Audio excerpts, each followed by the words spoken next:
really need to get my brakes figured out.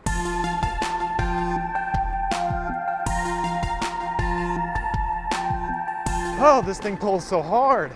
Have you guys ever heard of the Rawrr Mantis? The Rawrr Mantis is very much like the Sur-Ron and the MX-4, but I feel like it's actually closer to an MX-4 than a Sur-Ron because it has a gearbox. I really, really like the Mantis, and I want to love it. I want to love it, but I can't love the Rawrr Mantis because of its power. So I went and I rode a 60-volt Rawrr Mantis the other day, and you guys heard my thoughts on it. I'm a little disappointed in it, and I just kind of wanted to break it down because today I was thinking, man, why didn't I just get it? It was essentially $3,000. The guy even told me he'd sell it to me for $2,900, which is a steal of a deal for a bike like that. It really is. Why didn't I just go for it? The answer is this. I just lifted up my front wheel. You probably didn't see that.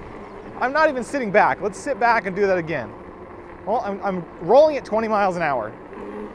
See that? I just lifted my rear wheel. Power wheelied on this thing. This thing's a 72 volt, 5,000 watt. That's it. Guess what the Rawrr Mantis is supposed to be? At 60 volt, 5,000 watts, I am expecting quite a bit more power.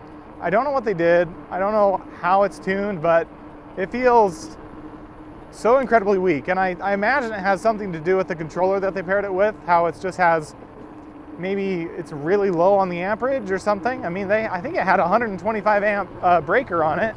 So, I mean, the breaker is great, but for some reason, the power delivery is just not there. Even in sport mode, it's like getting up to 40 was a chore. And getting up to, near 40 in this thing, like, roll on, I just feel like I'm flying. That was it. That was so much harder on the Rawrr Mantis. Oh, look at that. Look at that little lizard. Look at him do push-ups. Oh, he's so cool. I love lizards.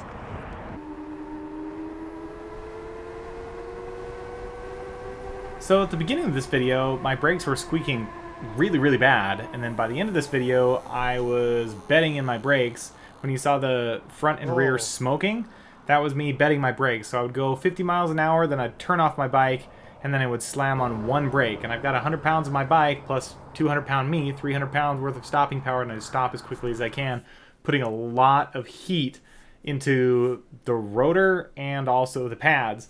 And the pads, apparently, when I changed the mineral oil for both the front and rear pads, I got mineral oil on the pads, and I even took the pads out, but I think somehow, after I put them back in, I was still messing with the brakes and the brake levers and trying to adjust things, getting the air out of the lines, and I think I leaked mineral oil all over the brake pads again. That's why they've been squeaking so bad ever since I did that. Anyway, thanks for watching, and I'll see you in the next one.